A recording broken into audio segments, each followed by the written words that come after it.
සුළු කොටසක් කියලා දෙන්න පුතාලට යන විනාඩි 5යි මැඩම්.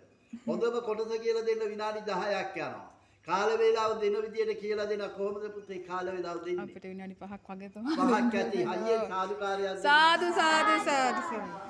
අත්තනගලු අරහන්ත රජමාවේ ආරස්ථානයේ මේ ලංකාවේ පිහිටලා තියෙන බස්නාහිර පළාත සීනෑදි ශිවකෝරළේ ගම්පහ දිස්ත්‍රික්කයේ අත්තනගලු මැතිවරණ කොට්ටාසයේ එගොඩපත පෙරිව අවට පරිසරයෙන් ඉතාම උස් දැකුම් කළු ගලක් මත තමයි දුවේ පුතේ අපේ බෝසත් සිරිසගේ බෝතාපත මනංච දන් දුන්නේ. ඔතන පොකුණක් තියෙනවා. පොකුණ ගාව ලස්සන චූටි චෛත්‍යයක් තියෙනවා. ගණ්ඨාකාර වර්ගයේ චෛත්‍යයක් එතන තමයි දුවේ පුතේ ඉත දන් දුන්නේ. ජී බුද්ධ වස්සාසිය ඇත්තනනේ. අවුරුදු වලින් බැලුවොත් අවුරුදු 1776කට එහා පැත්තේ මේ තිබිලා තියෙන්නේ මහා ඝන මුඛදාන කලියච්චු කොටි වලස්සු මොගොන් ඉන්න මහා ඝන වනාන්තරයක්. ඒ අතීතයේදී අපේ ලංකාව රුහුණු පිහිටි මායා කොටස් තුනකට තමයි පුතේ වෙන් වෙලා තිබිලා තියෙන්නේ. වරකපොළ දිහාට යනකම්ම මායා රට. එතකොට මේ මගියා කෑම එකක් හදාගෙන ආවයි කියන්නේ. මායා රටේ ගල්වල ගමේ ඉඳලා කෑම එකකුත් හදාගෙන මෙතන යනවා පුජ්‍යලික ගමන මගියා කොහරද පුතේ අයි තියන්නේ? මායා රට මේ හරි හොඳට බාඩිගිනිය හදුනා පොකුණේ වතුර තියෙනවා. කාලා යන්න පොඩ්ඩක් බලනකොට චූටි චෛත්‍ය ගාව තාපස්තුමාන කෙනෙක් භාවනා කරනවානේ. භාවනා කරන තාපස්තුමාට පිංගතුනි මේ කෑම එක මගියා පූජා කළා. කෑම එකේ ඉඳලා බීයටයක් දාපුවම මතපුදේ නාදිච්චාන මාදී පන්දරත් අනේ නැගුණා. ආන්නක දාපුවම මතපුදේ නාදිච්චාන පොළ මාළුවේ ඉක්ුණා. රජ කාලේ ඉඳලා පාතින පොකුණක් තමයි දුවා පුතාට දැක බලාගෙන වන්දනා කරගෙන යන්න පුළුවන්. ඉස්ස මගියාට දුන්නා මගියා ගිහිල්ලා ගෝඨාභය රජුන් ඉස්ස දෙනකොට පුතේ ගෝඨාභය රජු කියනවා මේ ඉස්සනේ මේ කියලා කියපු අදන් ටික මගියා වැඳගෙන මෙනෙහි කරනකොට ඉස්ස ආසන පරිණගිලා ප්‍රාතිහාරයක් පාලා කියන දුවේ පුතේ මම තමයි සිරිකගේ බොරු රජු කියන්නේ. මේ ඉස්සගෙන අප මගියාට කාමනුදාදීලා තන්තෝත කරලා පිටත් කරලා යවන්නකවත් දුවේ පුතේ ඉස්ස බැරුණා.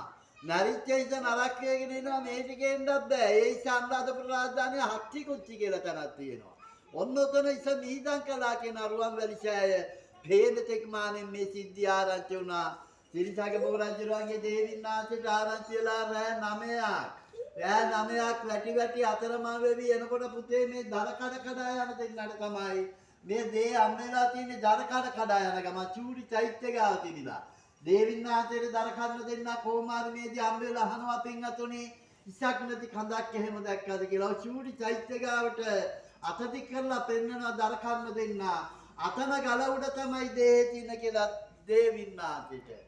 අතන ගල කියන එක තමයි කාලයක් යෑමේ අතන ගල වුණා කියන්නේ. ඊට පස්සේ මේ ඉච්ඡ නැති කඳ දේවින්නාන්සේ බදා ගන්නවා. අඬලා ශෝකේ වනිසා හදවත පැලෙනවා. පැරිලා මරණයට පස්සේ දර්ශනය පුතේ දේහ දෙකම තිබුණයි කියන්නේ අර චූටි චෛත්‍ය ගාව මේ දර්ශනයක් විතරයි. මේ සිද්ධිය ආරංචි වුණා කාර්ද පුතේ ගෝඨාභය රජුරවන්ට හොරියට දුක් වුණා කියනවනේ. ගේන්න ඉසකුත් නැහනේ. දඹරත් කරණෙන් ඉසක් හදාගෙන මහ විශාල පෙරහැරකින් තවත් වස්තු සම්භාරයේ සමගින් දෙතිස් පළ බෝධියකුත් වඩම්මගෙන අත්තන ගල්ල කරා එනවා පුතේ. එනකොට මීරිගම දිහාදී හරියට අමාරුයි. මහන්සි ඇලවුණා. කට්ටියටම නිින්ද ගිහිල්ලා උදේ බලනවා ගෝඨාභය රජුරෝ ගිහිල්ලා මේ බෝධිය මෙහාට වඩම්මන්න උස්සනවා දැන් මේ ගේන්න. ඉස්සුවට ඉස්සෙන්නේ නැහැ පුතේ. මොකද මුල් ඇදලා රෝපණය වෙලා. ඒකයි බෝතලේ පන්සල කියලා හැදිලා තියෙන්නේ. එතනදී ආරක්ෂාවන්නිකුත් කෙරුවා වහාම බෝධියක් කඩම්මන්න කියලා අනුරාධපුර රාජධානිය ඇමති කෙනෙකුට ඒ බෝධිය තමයි පුතේ ඔය ගෝඨාභය රජුගේ දෝතින් රෝපණය කරලා තියෙන්නේ. පළවෙනි බෝධිය අපත්තනකොට පුතේ අපි දන්න එක මහ විශාල බෝධියක් තිබුණේ. ලංකාවේ තිබුණු ලොකුම බෝධිය වටාඩි 96ක්. එක ශාඛාවක් බුදුගෙයි වදිනවා. අනිත් ශාඛාවල දඹදෙණි චෛත්‍යය වදිනවා. ඒ වගේ ශාඛාවල් වටේටම විහිදිලා මුක්කු තියලා ලංකාවේ තිබුණු ලොකුම බෝධිය අපවත් වුණා. අපිට ඒකෙන්ද පැරණගුණ දෙවනි බෝධිය ඉතාම අනුවත් බල තියෙන බෝධියක පුතාලාට දැක බලාගෙන වන්දනා කරගෙන යන්න පුළුවන්.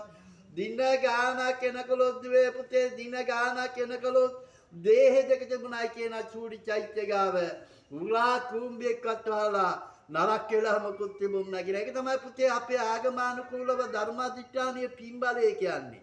දේහ දෙකම සුදු වඳුන් දර්ශයක තම්පත් කළා පුච්චලයි යලු දමරත්තරයි තමයි අර එහා පැත්තේ වටදාගයක් තියෙනවා වටදාගේ වන්දනා කළාද පුතාලා? තාම නෑ. ඒ වටදාගේ මේ තියෙන මැද චෛත්‍යයක් ඒ චෛත්‍ය නිදාන් කළා කියනවා. ජන්පත් කළා ඊට පස්සේ මේ පරාක්‍රම බාහු රජතුමා ඇතුළට එන්න පුතේ.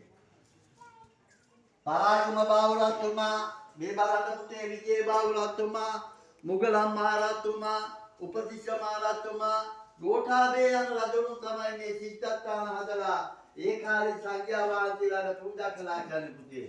අර මැද බලන්න මේ භාවනා කර කර ඉන්නක මාත්‍රද ගල්ලේදී රහත් උනායි කියන අබ්බෝ කාසිකාන්ගේ ගාලි කියනවා වූ භික්ෂුන් වහන්සේ නමගේ දර්ශනේ අර මැද මේ පැත්තේ හෙළෙන්න දෙවි දේවතාවුන් වහන්සේලා අර්ථි සාදුකාර දුන්නා කියනවා.